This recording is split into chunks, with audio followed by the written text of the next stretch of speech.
Welcome to A edu और ए edu के हमारे इस यूट्यूब चैनल में आप सभी का स्वागत है।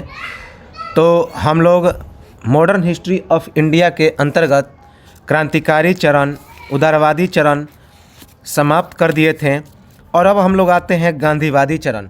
महात्मा गांधी के समय जो 1917 से लेकर 1947 ईस्वी तक के चरण को गांधीवादी चरण माना जाता है, जिसमें महात्मा गांधी का उदय होगा। तो सबसे पहले यहाँ से प्रश्न पूछे जाते हैं। तो चलिए हम लोग शुरुआत करते हैं महात्मा गांधी के बारे में। सबसे पहले हम लोग देखें महात्मा गांधी के बारे में। इनका जन्म 8 अक्टूबर 1869 ईस्वी को गुजरात राज्य के पोरबंदर ज़िले में काठियावाड़ में हुआ था। तो 8 अक्टूबर 1869 ईस्वी को गुजरात के पोरबंदर में काठियावाड़ में हुआ था गांधी जी का जन्म। इनके पिता करमचंद गांधी थे। इनके पिता का नाम करमचंद गांधी था, जो काठियावाड़ के दीवान थे पोरबंदर में। तो पोरबंदर में काठियावाड़ के दीवान थे। दीवान अर्थात वकालत करते थे, मंत्री थे। इनकी माता का नाम पुतलीबाई था। ये करमचंद की चौथी पत्नी थी, अर्थात इनकी ये चौथी शादी थी। तो माता का नाम पुतलीबाई था और ये करमचंद की चौथी पत्नी थी। ये वैश्य समुदाय से संबंधित थे। तो महात्मा गांधी किस समुदाय से आते हैं? वैश्य समुदाय से। ये कौन सी जाति थे? तो पंसारी जाति, अर्थात फुलेल, जो कि इत्र बेचने का काम करता है। तो महात्मा गांधी पंसारी जाति अर्थात फुलेल जाति से संबंधित थे, अर्थात यह इत्र बेचने वाले जाति से संबंधित थे। इनका जो विवाह हुआ था मात्र 13 बरस की उम्र में कस्तूरबा बाई मक्कन जी के साथ हुआ था 1883 ईस्वी में, जो कि राजकोट की रहने वाली थी। तो महात्मा गांधी का विवाह 13 बरस की उम्र में कस्तूरबा बाई मक्कन जी के साथ 1883 ईस्वी में राजकोट निवासी कस्तूरबा बाई मक्कन जी के साथ हुई थी। इनकी प्रारंभिक शिक्षा मिडिल स्कूल पोरबंदर से हुआ। इन्होंने राजकोट से हाई स्कूल की शिक्षा की, जबकि उच्चतम शिक्षा भावनगर के श्यामल दास कॉलेज से प्राप्त किया। तो इनकी प्रारंभिक शिक्षा मध्य विद्यालय पोरबंदर से हुई, जबकि उच्च विद्यालय की शिक्षा राजकोट हाई स्कूल से हुई। और जो उच्चतम शिक्षा हुआ अर्थात जो कॉलेज की शिक्षा वह भावनगर के श्यामल दास कॉलेज से हुआ, याद रखेंगे। इनके पुत्र 4 पुत्र थे। हरीलाल, जो कि सबसे बड़ा पुत्र था, इनका जन्म 1888 में हुआ था। तो हरीलाल का जन्म, जो सबसे बड़े पुत्र थे, 1888 ईस्वी में हुआ था। उसके बाद मनीलाल, इनका जन्म 1892 ईस्वी में हुआ था। तीसरे पुत्र का नाम था रामलाल, जिनका जन्म 1897 ईस्वी में हुआ था। उसके बाद देवदास, ये सबसे छोटे पुत्र थे और इनका जन्म 1900 ईस्वी में हुआ था। तो 4 पुत्र हरीलाल, जो सबसे बड़े पुत्र थे, इनका जन्म 1888 में हुआ। मणिलाल, जिनका जन्म 1892 में हुआ। उसके बाद रामलाल, जिनका जन्म 1897 में हुआ। और देवदास, जो सबसे छोटे पुत्र थे, इनका जन्म 1900 ईस्वी में हुआ। इनके पिता की मृत्यु अर्थात करमचंद की मृत्यु 1885 में हुई। 1885 में इनकी पिता की मृत्यु हुई, जब महात्मा गांधी की उम्र 15 बरस थी। और उस समय जब इनके पिता की मृत्यु हुई, तो इनके पिता की मृत्यु कब हुई? 63 वर्ष की आयु में, याद रखेंगे। तो करमचंद की मृत्यु 63 वर्ष की आयु में हुई। अपनी पत्नी कस्तूरबा गांधी को प्यार से वे महात्मा गांधी क्या कहते थे? तो बा कहते थे। तो महात्मा गांधी कस्तूरबा गांधी को प्यार से बा कहा करते थे। महात्मा गांधी पर सबसे ज़्यादा प्रभाव किसका पड़ा? तो इनकी माता की भक्ति परंपरा की। तो महात्मा गांधी के ऊपर इनकी माता पुतलीबाई की भक्ति परंपरा और जैन परंपरा का पड़ा, जैसे कि दुर्बलों में जोश की भावना भरना, शाकाहारी जीवन व्यतीत करना, आत्मशुद्धि के लिए उपवास करना, विभिन्न जातियों के लोगों के बीच सहिष्णुता का भाव रखना। तो इनके जीवन पर सबसे गहरा प्रभाव इनकी माता और इनके गुरु का अपराध रामचंद्र जैन का, जैसे कि दुर्बलों में जोश की भावना भरना, शाकाहारी जीवन व्यतीत करना, आत्मशुद्धि के लिए उपवास करना और विभिन्न जातियों के लोगों के बीच सहिष्णुता का भावना रखना, ये सभी विचार, ये सभी प्रभाव इनके जीवन पर पड़ा। 4 सितंबर 1888 ईस्वी को ये कानून की पढ़ाई के लिए अर्थात लॉ की पढ़ाई के लिए लंदन चले गए। कहाँ? यूनिवर्सिटी कॉलेज में पढ़ने के लिए। तो 4 सितंबर 1888 ईस्वी को महात्मा गांधी लॉ की पढ़ाई के लिए, मोहनदास करमचंद गांधी लॉ की पढ़ाई के लिए लंदन चले गए यूनिवर्सिटी कॉलेज में। इनके आध्यात्मिक गुरु का क्या नाम था? तो अभी हमने बताया श्रीमद राजचंद्र।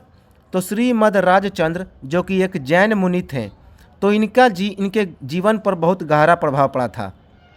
तो यही इनके आध्यात्मिक गुरु थे श्रीमद राजचंद्र जो कि एक जैन मुनि थे। महात्मा गांधी इंग्लैंड से वकील बनकर लौटे थे। तो महात्मा गांधी इंग्लैंड से वकील बनकर लौटे थे। 1893 ईस्वी में एक भारतीय व्यापारी जिसका नाम था अब्दुल्ला, तो 1893 ईस्वी में अब्दुल्ला नामक एक भारतीय व्यापारी का केस लड़ने के लिए वे दक्षिण अफ्रीका चले गए। याद रखेंगे 1893 ईस्वी में वे भारतीय व्यापारी अब्दुल्ला का केस लड़ने के लिए साउथ अफ्रीका चले गए। इनके माता जी के वचन के अनुसार जैन भिक्षु बेचार्जी के समक्ष हिंदुओं को मांस, शराब, संकीर्ण विचारधारा त्याग करने के लिए प्रेरित किया। तो इनकी माता जी ने इनसे वचन दिया था और साथ ही साथ इन जैन भिक्षु बेचार जी के समक्ष इन्होंने वादा किया था कि मांस, शराब और संकीर्ण विचारधारा का यह त्याग कर देंगे। तो यही सारी विचारधारा को प्रेरणा लिए अपनी माता से और अपने गुरु से, जैन भिक्षु बेचार जी और अपने गुरु श्रीमद राजचंद्र।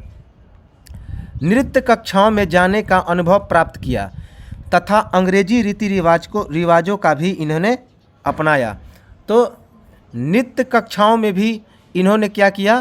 तो जाने का अनुभव प्राप्त किया और अंग्रेजी रीति रिवाज को भी इन्होंने सीखा, अपनाया। इन्होंने शाकाहारी समाज की सदस्यता प्राप्त की। तो महात्मा गांधी ने शाकाहारी समाज की सदस्यता प्राप्त की। याद रखेंगे गांधी जी के नेतृत्व में कौन कौन सा आंदोलन हुआ? तो चंपारण सत्याग्रह। अगर पूछा जाएगा कि महात्मा गांधी का जीवन का सबसे पहला सत्याग्रह आंदोलन कौन था, तो वह बिहार के चंपारण जिले का सत्याग्रह, जो कि किसानों का एक 3 कट्ठिया जो 3 कट्ठे पर 1 कट्ठे पर नील की खेती होती थी, तो उसके विरुद्ध चंपारण सत्याग्रह किया था राजकुमार शुक्ल के आह्वान पर। तो गांधी जी के नेतृत्व में पहला आंदोलन था चंपारण सत्याग्रह, जो कि सत्याग्रह आंदोलन का पहला आंदोलन था। उसके बाद अहमदाबाद जो मिल मजदूर का आंदोलन था, उसके बाद खेड़ा आंदोलन, खेड़ा सत्याग्रह, उसके बाद रॉलेट एक्ट के विरुद्ध सत्याग्रह, रॉलेट सत्याग्रह, उसके बाद असहयोग आंदोलन, नॉन कोऑपरेटिव मूवमेंट, सविनय अवज्ञा आंदोलन, सविनय अवज्ञा आंदोलन, उसके बाद व्यक्तिगत सत्याग्रह और सबसे अंतिम भारत छोड़ो आंदोलन और करो या मरो का आंदोलन, जो कि 1942 में हुआ था, 9 अगस्त 1942 को। तो गांधी जी के नेतृत्व में कौन कौन से आंदोलन हुए? चंपारण सत्याग्रह, अहमदाबाद खेड़ा आंदोलन, रॉलेट सत्याग्रह, असहयोग आंदोलन, सविनय अवज्ञा आंदोलन, व्यक्तिगत सत्याग्रह और भारत छोड़ो आंदोलन। इनकी मृत्यु 30 जनवरी 1948 को हुई थी। इनकी मृत्यु कब हुई? 30 जनवरी 1948 को। और इनका समाधि स्थल कहाँ पे है? तो दिल्ली के राजघाट में। तो इनका समाधि दिल्ली के राजघाट में है। दक्षिण अफ्रीका में 1894 ईस्वी में इन्होंने नटाल भारतीय कांग्रेस की स्थापना की। तो याद रखेंगे कि महात्मा गांधी ने दक्षिण अफ्रीका में एक नटाल भारतीय कांग्रेस की स्थापना की। कब? 1894 ईस्वी में नटाल भारतीय कांग्रेस।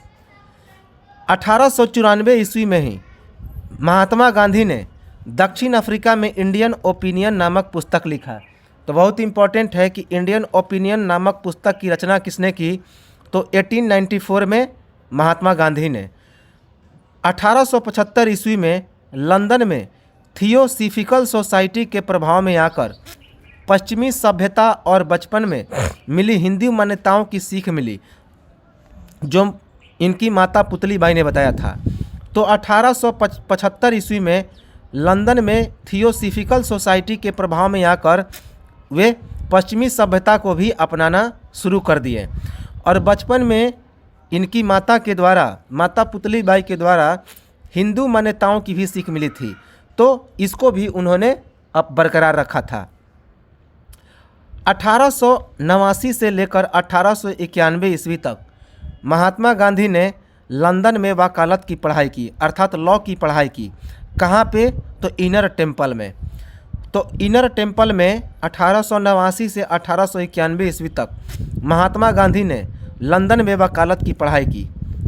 भारत में पहला मुकदमा वे हार गए और एक अंग्रेज अधिकारी के द्वारा अपमानित होकर उन्हें घर से बाहर निकाल दिया गया। इससे अपमानित हुए और 1893 ईस्वी में अब्दुल्ला का केस लड़ने के लिए दक्षिण अफ्रीका चले गए। तो भारत में वे पहला मुकदमा हार गए और एक अंग्रेज अधिकारी के द्वारा उन्हें अपमानित करके बाहर निकाल दिया गया और अपमानित होकर वे जब बाहर निकले तो 1893 में एक अब्दुल्ला नामक व्यक्ति का केस लड़ने के लिए दक्षिण अफ्रीका चले गए और उसके बाद वहीं पर उन्होंने प्रैक्टिस भी शुरू किया। याद रखेंगे, वकालत की प्रैक्टिस कहाँ पे की? साउथ अफ्रीका में। और पढ़ाई कहाँ किया? तो लंदन में, लंदन के इनर टेम्पल में, जिसे यूनिवर्सिटी लॉ कॉलेज भी कहा जाता है। एक बार की घटना है कि डरबन से प्रिटोरिया तक रेलवे के द्वारा वे प्रथम श्रेणी के डिब्बे में यात्रा कर रहे थे।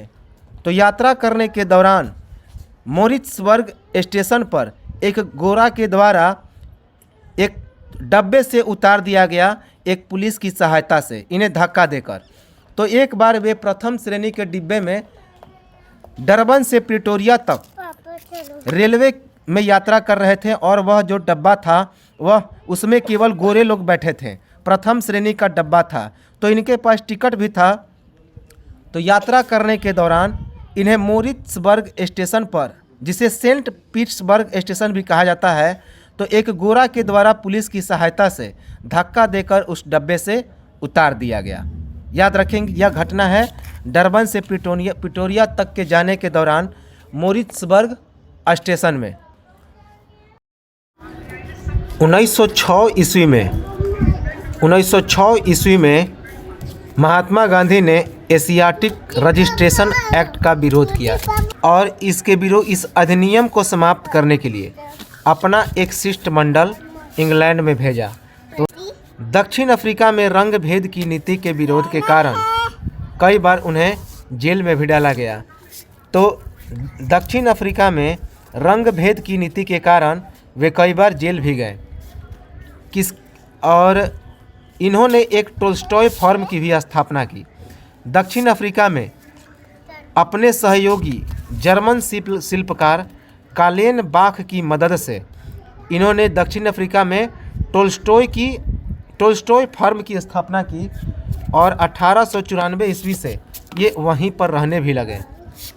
तो याद रखेंगे कि 1894 ईस्वी में दक्षिण अफ्रीका में जर्मन शिल्पकार कालेन बाख, जो कि उनका एक सहयोगी थे, तो उनकी मदद से उन्होंने एक टोल्स्टॉय फर्म की स्थापना की अपने, और वहीं पे वे रहने लगे।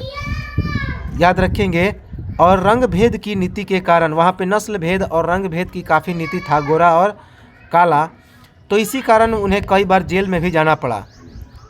कौन कौन सी पुस्तकों की उनके जीवन पर प्रेरणा मिली और प्रभावित हुए? तो श्रीमद् भागवत गीता, डेविड थोरे के लेख सिविल डिसओबीडियंस, लियो टोल्स्टॉय के kingdom of God is with in you, John Ruskin की किताब अनटू दिस लास्ट एवं एमर्सन। तो निम्न पुस्तकों की उनके जीवन पर काफ़ी गहरा प्रभाव पड़ा और इन पुस्तकों से इन्होंने काफ़ी प्रेरणा भी ली। कौन कौन पुस्तक? तो श्रीमद् भागवत गीता, डेविड थोरे के लेख सिविल डिसओबीडियंस, लियो टोल्स्टॉय के kingdom of God is with in you और जॉन रस्किन की अनटू दिस लास्ट एवं एमर्सन। गांधी जी के सत्याग्रह सत्य और अहिंसा पर आधारित था। तो गांधी जी का जो सत्याग्रह था यह सत्य और अहिंसा पर आधारित था। इसका मतलब था कि सत्य को पकड़ना, अर्थात गांधी जी के दो ही मुख्य हथियार थे, सत्य और अहिंसा। इसी कारण इन्होंने सत्याग्रह के नियम को अपनाया और इसका अर्थ होता है सत्य को पकड़ना, सत्य की राह पर चलना। 1904 ईस्वी में साउथ अफ्रीका में महात्मा गांधी ने फिनिक्स आश्रम की स्थापना की। तो 1904 ईस्वी में दक्षिण अफ्रीका में महात्मा गांधी ने फिनिक्स आश्रम की स्थापना की। दक्षिण अफ्रीका में महात्मा गांधी के आंदोलन के कारण दक्षिण अफ्रीकी सरकार के द्वारा 1914 ईस्वी में इनके द्वारा प्रयासों के कारण जो बहुत सारे काले कानूनों को रद्द भी कर दिया गया। तो दक्षिण अफ्रीका में बहुत सारा ब्लैक रूल चल रहा था, अर्थात गोरों के द्वारा कालों के विरुद्ध काफ़ी सारे कानून चलाए जा रहे थे। तो कई काले कानूनों को अंग्रेज़ों ने क्या कर दिया, तो रद्द कर दिया वहाँ पे दक्षिण अफ्रीका की गवर्नमेंट ने। तो महात्मा गांधी के आंदोलन के कारण दक्षिण अफ्रीकी सरकार ने 1914 ईस्वी में अधिकांश काले कानूनों को रद्द कर दिया। 1891 ईस्वी में लंदन से वकालत की पढ़ाई करने के बाद वे भारत में बम्बई तथा राजकोट में आकर वकालत किया। तो महात्मा गांधी 1891 ईस्वी में लंदन से पढ़ाई करके, चूँकि 1889 में लंदन गए थे पढ़ने के लिए और 1889 में लंदन से पढ़ के वापस आ गए। तो इसके बाद भारत में आकर बम्बई और राजकोट में उन्होंने प्रैक्टिस किया। कि 1891 ईस्वी में लंदन में वकालत की पढ़ाई करने के बाद जब ये भारत आए तो भारत में आकर बम्बई और राजकोट में वकालत की पढ़ाई की, वकालत की प्रैक्टिस की। और इसी वर्ष अर्थात 1891 ईस्वी में इनकी माता पुतली बाई का निधन हो गया। 1896 ईस्वी में भारत आए और दक्षिण अफ्रीका से साथ ही साथ पत्नी और 2 पुत्रों को नटाल ले गए। तो 1891 ईस्वी में जब वे बम्बई से राजकोट में वकालत किए तो 1893 ईस्वी में कहाँ चले गए थे, इनको केस लड़ने के लिए मौका मिला साउथ अफ्रीका में अब्दुल्ला के द्वारा।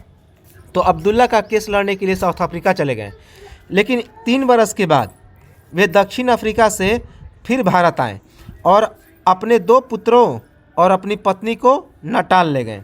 याद रखेंगे 1899 ईस्वी में ब्रिटिश सेना के लिए बोअर के युद्ध में इन्होंने भारतीय एम्बुलेंस सेवा की तैयार की थी। तो 1899 ईस्वी में महात्मा गांधी ने ब्रिटिश सेना के लिए बोअर के युद्ध में भारतीय एम्बुलेंस सेवा तैयार की।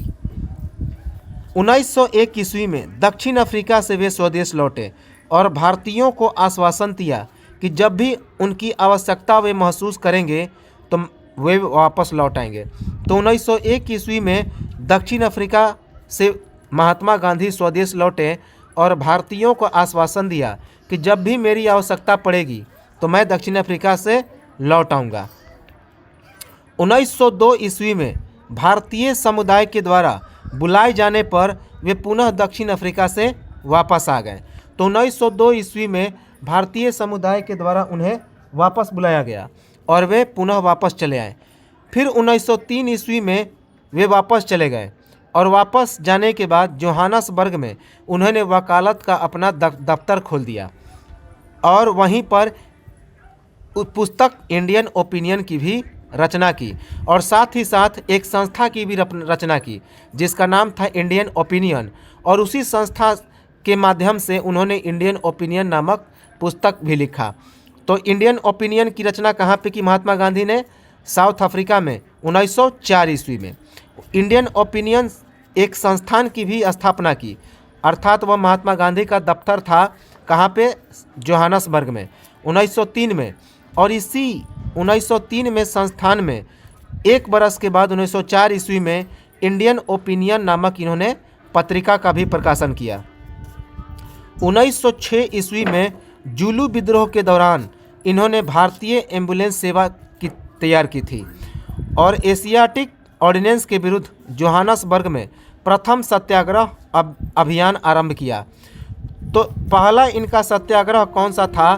तो जोहानसबर्ग में एशियाटिक ऑर्डिनेंस के दौरान 1906 ईस्वी में। लेकिन भारत आने के दौरान भारत में इनका पहला सत्याग्रह चंपारण सत्याग्रह था। 1907 ईस्वी में ब्लैक एक्ट अर्थात काला अधिनियम, जिसके तहत भारतीय तथा अन्य एशियाई लोगों के जबरदस्ती पंजीकरण के विरुद्ध इन्होंने सत्याग्रह किया।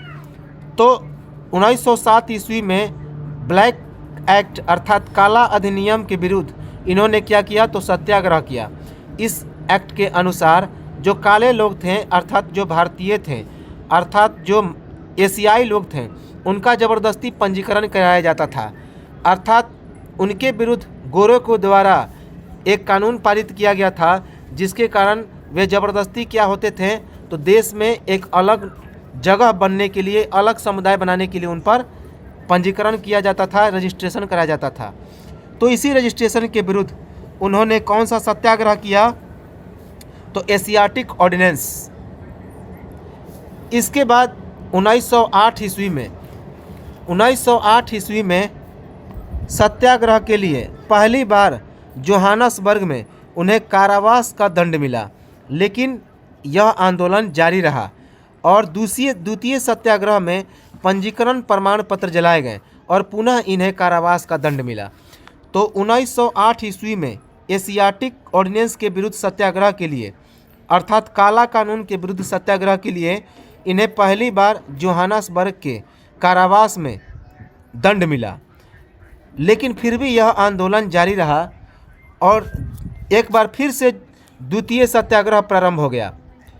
और जब सत्याग्रह प्रारंभ हुआ तो पंजीकरण प्रमाण पत्र को जलाया गया और एक बार फिर से इन्हें कारावास दंड का सजा मिला। गांधी जी पर सबसे ज़्यादा प्रभाव किसका पड़ा? तो लियो टोल्स्टॉय की किताब kingdom of God is with in you.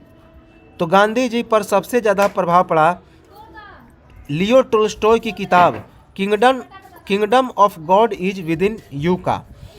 1909 ईस्वी में जून के महीने में भारतीयों का पक्ष रखने ये इंग्लैंड रवाना हुए और नवंबर में दक्षिण अफ्रीका वापसी के समय इन्होंने जहाज में ही हिंद स्वराज नामक पुस्तक की रचना की। काफ़ी इम्पोर्टेंट है।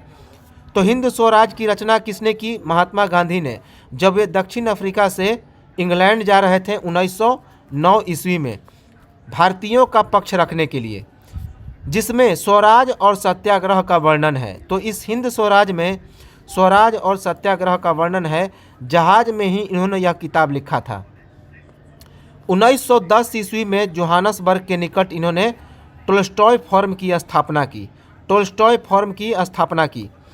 1913 ईस्वी में रंगभेद तथा दमनकारी नीतियों के विरुद्ध इन्होंने सत्याग्रह जारी रखा और द ग्रेट मार्च का नेतृत्व किया, जिसमें 2000 भारतीय खदान कर्मियों ने न्यू कैलस से नटाल तक पैदल यात्रा किया और अंततः सरकार को झुकना पड़ा।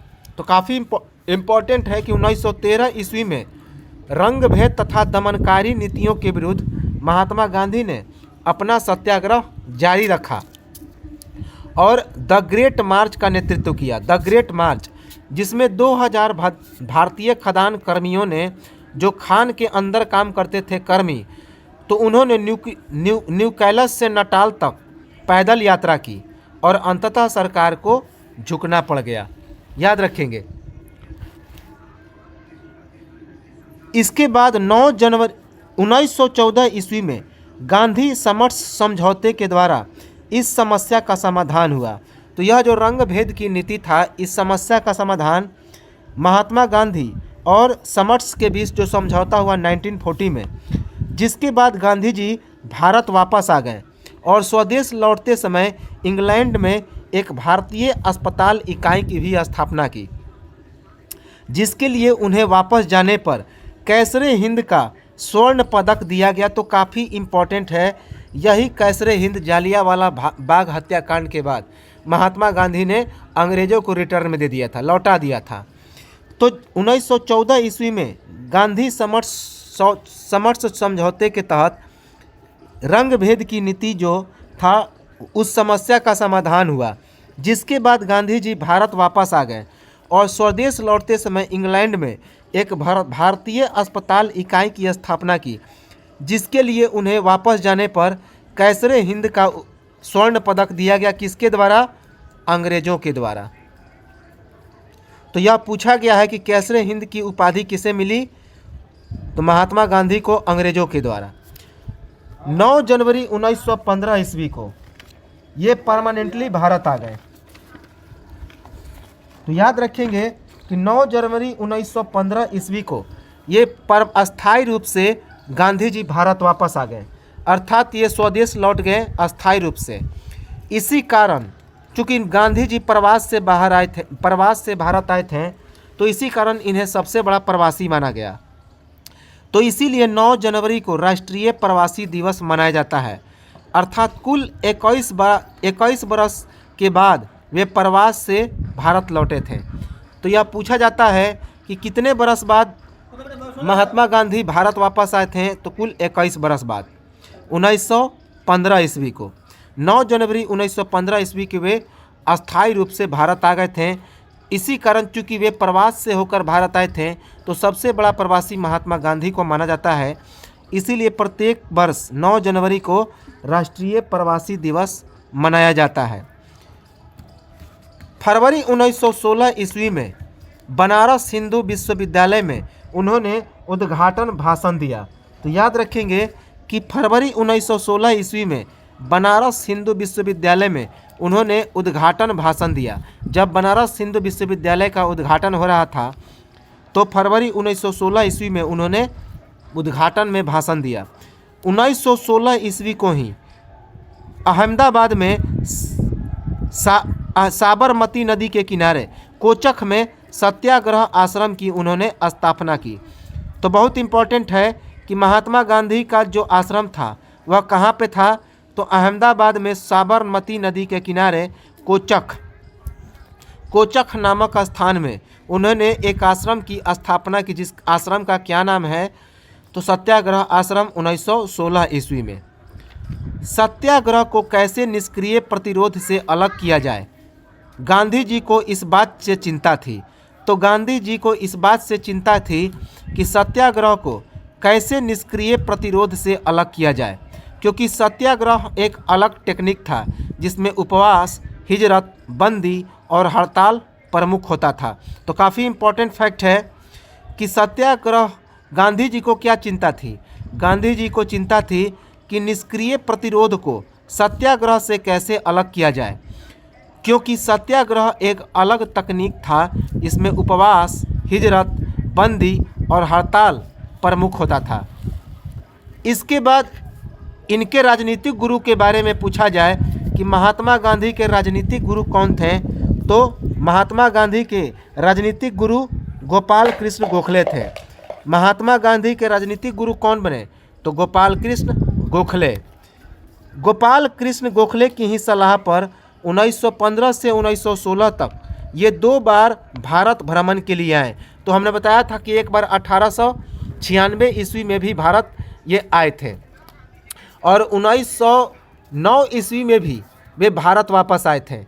याद रखेंगे 1913 ईस्वी में और 1906 ईस्वी में, 1896 और 1913 ईस्वी में वे 2 बार भारत वापस आ चुके थे।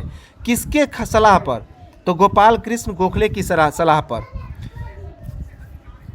1917 से 1918 ईस्वी के बीच इन्होंने 3 प्रारंभिक आंदोलनों का नेतृत्व किया। तो अभी हम लोग इसे देखेंगे। इसमें चंपारण सत्याग्रह है, खेड़ा है, अहमदाबाद है। तो 1917 से 1918 के बीच महात्मा गांधी ने अपने 3 प्रारंभिक आंदोलनों का नेतृत्व किया। 1917 ईस्वी में नील की खेती के विरुद्ध इनका भारत का प्रथम सत्याग्रह, जिसे चंपारण सत्याग्रह है, उन्होंने किया और यह गांधी जी का प्रथम किसान आंदोलन भी था। तो गांधी जी का प्रथम किसान आंदोलन पूछा जाए तो 1917 ईस्वी का इनका चंपारण सत्याग्रह था और यह सत्याग्रह नील की खेती के विरुद्ध सत्याग्रह हुआ था, जिसे भारत में गांधी जी का पहला सत्याग्रह आंदोलन कहा जाता है। इसे तिनकठिया पद्धति भी कहा जाता है। तो अभी हम लोग इसके बारे में देखेंगे। उसी 1918 ईस्वी में अहमदाबाद में मिल मजदूरों के लिए करनही आंदोलन और खेड़ा आंदोलन शुरू किया। तो 1918 ईस्वी में महात्मा गांधी ने दो आंदोलन किए। एक अहमदाबाद में मिल मजदूरों के लिए करनही आंदोलन, चूँकि मिल मजदूरों जो काम कर रहे थे तो उस समय प्लेग की बीमारी फैली हुई थी, तो टैक्स बढ़ा दिया गया था मजदूरों के खिलाफ। तो इसके विरुद्ध आंदोलन किया था गांधी जी ने। साथ ही साथ खेड़ा आंदोलन किया था 1918 में। तो 1917 से 1918 के बीच 3 महत्वपूर्ण आंदोलन किया महात्मा गांधी ने। प्रथम विश्व युद्ध में अंग्रेजों की सहायता के लिए खूब भारतीय युवाओं को उन्होंने भर्ती किया। इसी कारण महात्मा गांधी को भर्ती करने वाला सार्जेंट कहा गया। तो काफ़ी इम्पोर्टेंट है, अंग्रेजों ने इन्हें भर्ती करने वाला सार्जेंट कहा। साथ ही साथ कुछ भारतीयों ने भी इन्हें भर्ती करने वाला सार्जेंट कहा, क्योंकि प्रथम विश्व युद्ध के समय अंग्रेजों की सहायता के लिए इन्होंने बहुत सारे भारतीय युवाओं को भर्ती किया। चंपारण सत्याग्रह की सफलता के बाद रविंद्रनाथ टैगोर ने महात्मा गांधी को महात्मा की उपाधि दी। तो जब चंपारण सत्याग्रह सफल हो गया तो इस सफलता के बाद कवि गुरु रविंद्रनाथ टैगोर ने महात्मा गांधी को, मोहनदास करमचंद गांधी को महात्मा की उपाधि दी। तो यह पूछा जाता है कि गांधी जी को महात्मा की उपाधि किसने दी? तो रविंद्रनाथ टैगोर ने। अहमदाबाद मिल मजदूर हड़ताल में इन्होंने पहली बार भूख हड़ताल किया। तो पूछा जाता है कि महात्मा गांधी का सबसे पहली बार भूख हड़ताल कौन था? तो भूख हड़ताल था अहमदाबाद का मिल मजदूर के साथ जो इन्होंने हड़ताल किया था। याद रखेंगे, ये महात्मा गांधी का पहला भूख हड़ताल था। 1925 ईस्वी में महात्मा गांधी ने अखिल भारतीय चरखा संघ की स्थापना की। तो अखिल भारतीय चरखा संघ की स्थापना किसने की? महात्मा गांधी ने 1925 ईस्वी में। 1923 ईस्वी में इन्होंने अखिल भारतीय खादी बोर्ड की स्थापना की। हमने इसे बताया भी है कि 1923 ईस्वी में महात्मा गांधी ने अखिल भारतीय खादी बोर्ड की स्थापना की। 1929 ईस्वी में उत्तर प्रदेश के कौशाम्बी जिले में, तो 1929 ईस्वी में उत्तर प्रदेश के कौशाम्बी जिले में महात्मा गांधी ने अनाशक्ति आश्रम की स्थापना की। अनाशक्ति आश्रम की स्थापना की। 1936 ईस्वी में महाराष्ट्र के वर्धा में इन्होंने सेराग्राम आश्रम की स्थापना की। 1936 ईस्वी में महाराष्ट्र के वर्धा जिले में महात्मा गांधी ने एक सेराग्राम आश्रम की स्थापना की। इनके द्वारा लिखा गया पुस्तक कौन कौन सा था? तो महात्मा गांधी के द्वारा कौन कौन सा पुस्तक लिखा गया? 1909 ईस्वी में हिंद स्वराज। हमने बताया था कि जब दक्षिण अफ्रीका से इंग्लैंड जा रहे थे तो उसी जहाज़ में ही उन्होंने यह पुस्तक लिखा था, हिंद स्वराज। रास्ते में ही 1909 ईस्वी में माई एक्सपेरिमेंट्स विथ ट्रूथ 1927 ईस्वी में। तो 1927 ईस्वी में my experiment with truth, ethical religion, Satyagraha, truth is God, Sarvodaya, India of my dream. तो हिंद स्वराज 1909 ईस्वी में, माई एक्सपीरियंस विथ ट्रूथ 1927 ईस्वी में, ethical religion, Satyagraha, truth is God, Sarvodaya और इंडिया ऑफ माई ड्रीम, ये सभी किताबें महात्मा गांधी के द्वारा लिखी गई। इन्होंने कुछ समाचार पत्रों का भी प्रकाशन किया, जैसे इंडियन ओपिनियन। इंडियन ओपिनियन यह 4 भाषा में प्रकाशित हुआ, हिंदी, अंग्रेजी, तमिल और गुजराती। तो हिंदी, अंग्रेजी, तमिल और गुजराती कब प्रकाशित किया इंडियन ओपिनियन को? तो 1903 ईस्वी में। उसके बाद हरिजन नामक एक समाचार पत्र का भी प्रकाशन किया 2 भाषाओं में, अंग्रेजी और गुजराती में, 1919 में और 1932 ईस्वी में। यंग इंडिया नामक समाचार पत्र का भी इन्होंने प्रकाशन किया, जो अंग्रेजी और गुजराती में था। कब? 1919 ईस्वी में। इन्होंने एक पैम्पलेट भी बनाया द ग्रीन नाम से। तो द ग्रीन नाम से महात्मा गांधी ने एक पैम्पलेट भी बनाया। कब? 1896 ईस्वी में, याद रखेंगे। इसके बाद माता के द्वारा इन्हें कौन कौन सी शिक्षा मिली थी? तो शाकाहारी रहना, धार्मिक सहिष्णुता, साधारण रहन सहन और अहिंसा। ये चीज़ अभी हम लोगों ने देख लिया है। आज़ादी के कर्ता धर्ता होकर भी आज़ादी के बाद सत्ता से ये दूर रहे। तो महात्मा गांधी भारतीय स्वतंत्रता संग्राम के मुख्य कर्ता धर्ता थे, लेकिन फिर भी वे आज़ादी के बाद सत्ता से दूर रहे। इन्होंने कोई पद नहीं लिया। भारतीय शिक्षा के प्रति इनका क्या विचार था? तो भारतीय शिक्षा के प्रति इनका विचार था कि औपनिवेशिक शिक्षा ने भारतीयों के मस्तिष्क में हीनता का भावना पैदा कर दिया है। प्रतिष्ठा और स्वाभिमान पैदा करने वाले शिक्षा के ये पक्षधर थे, तथा उनका मानना था कि भारतीय पाश्चात्य शिक्षा को श्रेष्ठ मानकर अपनी संस्कृति भूलने लगे हैं। भारतीय भाषा में शिक्षा, अनुभवों तथा व्यवहारिक ज्ञान को बढ़ाने वाले शिक्षा तथा तार्किक शिक्षा के ये समर्थक थे। तार्किक शिक्षा के भी ये क्या थे? तो समर्थक थे। तो औपनिवेशिक शिक्षा ने भारतीयों के मस्तिष्क में हीनता का भाव पैदा कर दिया है, ये मानते थे गांधी जी। प्रतिष्ठा और स्वाभिमान पैदा करने वाले शिक्षा के ये पक्षधर थे, तथा उनका मानना था कि भारतीय पाश्चात्य शिक्षा को श्रेष्ठ मानकर अपनी संस्कृति को भूलने लगे हैं। भारतीय भाषा में ये शिक्षा, अनुभवों और व्यवहारिक ज्ञान को बढ़ावा देने वाले शिक्षा तथा तार्किक शिक्षा के ये समर्थक थे। वे किस चीज़ का विरोध करते थे? तो पूंजीवाद, मशीनी श्रम, आर्थिक असमानता, विदेशी उद्योग एवं वस्तुओं को बढ़ावा देने में वे समर्थन देते थे। तो पूंजीवाद, मशीनी श्रम, आर्थिक असमानता, विदेशी उद्योग और इन सभी विदेशी उद्योग को वे बढ़ावा देने में के विरोधी थे। समर्थक किस चीज़ के थे? तो मानवीय श्रम, आर्थिक समानता, स्वदेशी कुटीर उद्योग और स्वदेशी वस्तुओं का इस्तेमाल। तो मानवीय श्रम, आर्थिक समानता, स्वदेशी एवं कुटीर उद्योग और स्वदेशी वस्तुओं के इस्तेमाल के वे क्या थे? तो समर्थक थे। तो मिलेंगे हम लोग अगले वीडियो में, तब तक नमस्कार, जय हिंद।